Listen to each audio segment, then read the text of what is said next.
It is here that I was about to find out just how secure the technologies that track us really are. The first thing I saw as I entered the bunker was a monitor playing CCTV footage of me walking down a street in London.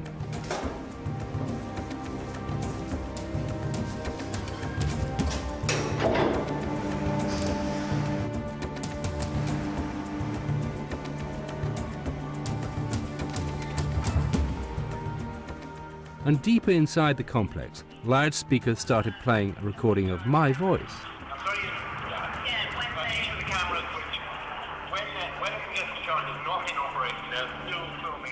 But the man who started the company based here has promised to explain everything. Adam Laurie is a security consultant who exposes weaknesses in high-tech systems.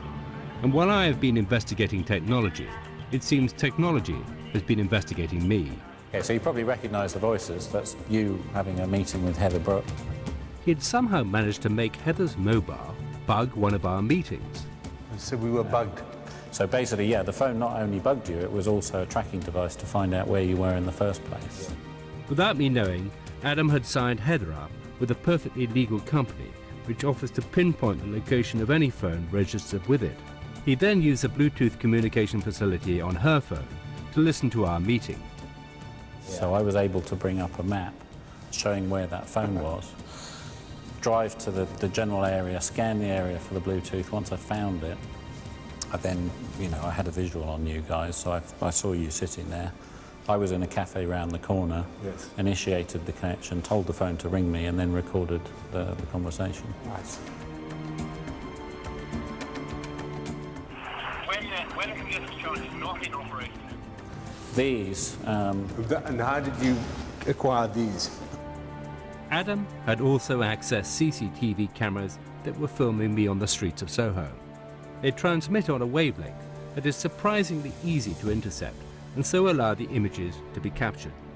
You were going to be going to this meeting in Soho, so I scouted the area beforehand with a simple handheld scanner and was able to record images from cameras pointing out on the street and capture you on your way to the meeting. Now, I mean, that's relatively harmless, they're just street cameras, but the same technology is used inside buildings for security. And actually, they're making the place less secure because they're broadcasting it to the world. So. I normally work at home and now have a wireless internet system. But apparently, this can make my personal emails and internet searches available to whoever wants to see them. Okay, so what's this here you've got here? Okay, well, you should be able to recognise that. That's an email from you. And basically, I came to your house, sat outside, scanned the street for Wi-Fi networks, found your network, and then intercepted you sending that mail. Right, so anyone could do that? Anyone could have done it, absolutely. So you can use my phone to record conversations and track me, use other people's cameras to take pictures of me, snitch my email by sitting outside in the van with a bit of equipment. What else can you do? One other thing I heard that you've actually had a chip implanted in your arm. I have. See if I can read it. Do you know where it is? Yes, exactly? I know, it's here. Okay. So that should be your ID number. Yes, I remember the last 4 digits. So that can be read with an off-the-shelf commercial scanner. Now I've done that and I know your number. I have some blank chips, which I bought over the internet. So is that what your chip looks like? That's exactly what it looks like. Right, so there's no reason I can't now program that number into that chip. Right. So have that implanted in my arm, and then I'm you. Then you're me. Yeah. Even the chip in my arm, promoted as a secure means of determining identity, could be cloned. But Adam's most staggering revelation concerned a piece of technology that almost each and every one of us will soon be carrying.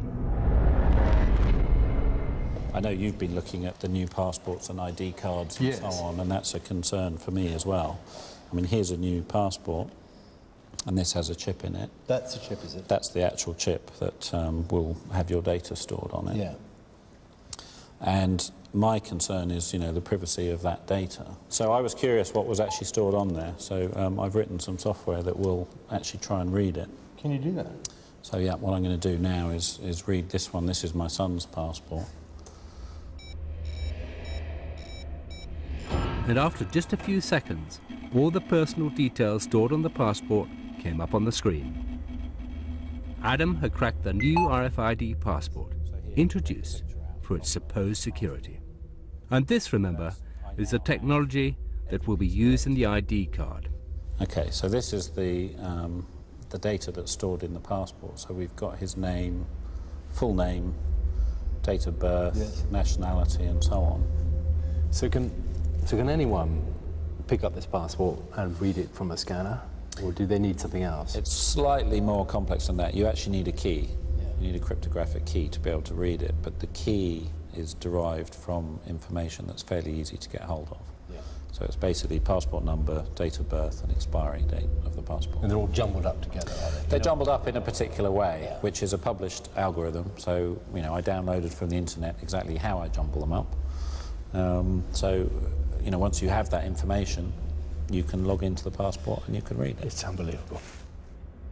We asked the Home Office to respond to our findings. They said the chip is one part of the security features used in the e-passport, but being able to copy this does not mean that the passport can be forged or imitated for illegal or unauthorized use.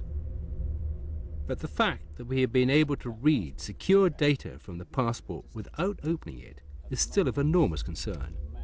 These passports have only been out a few months, and my fear is that one day someone will be able to clone them.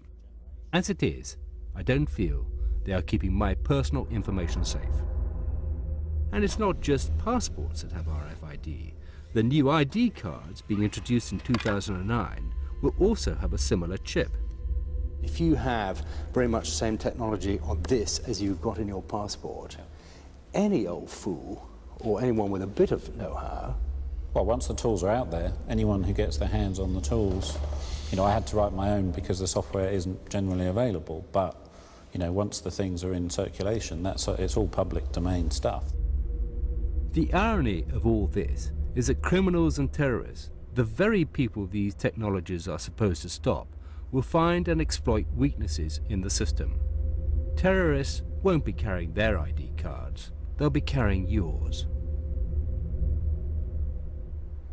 Adam has shown me fatal flaws in some of the technologies being used in the surveillance age. But despite this, their use continues to grow. So what should we do about it? I think there should be a national debate about the amount of surveillance in our society.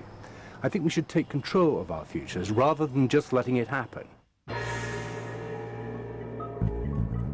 We are already at a stage where mass surveillance of populations is a reality, reducing each one of us to the status of suspect. But the issue is not just about privacy.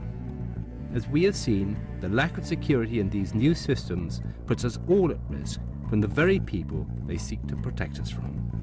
A terrifying picture is taking shape in my mind of the total surveillance society.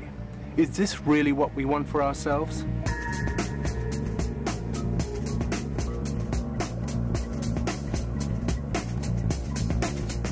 Drama next. Looks like Melissa might be getting some action in 30-something.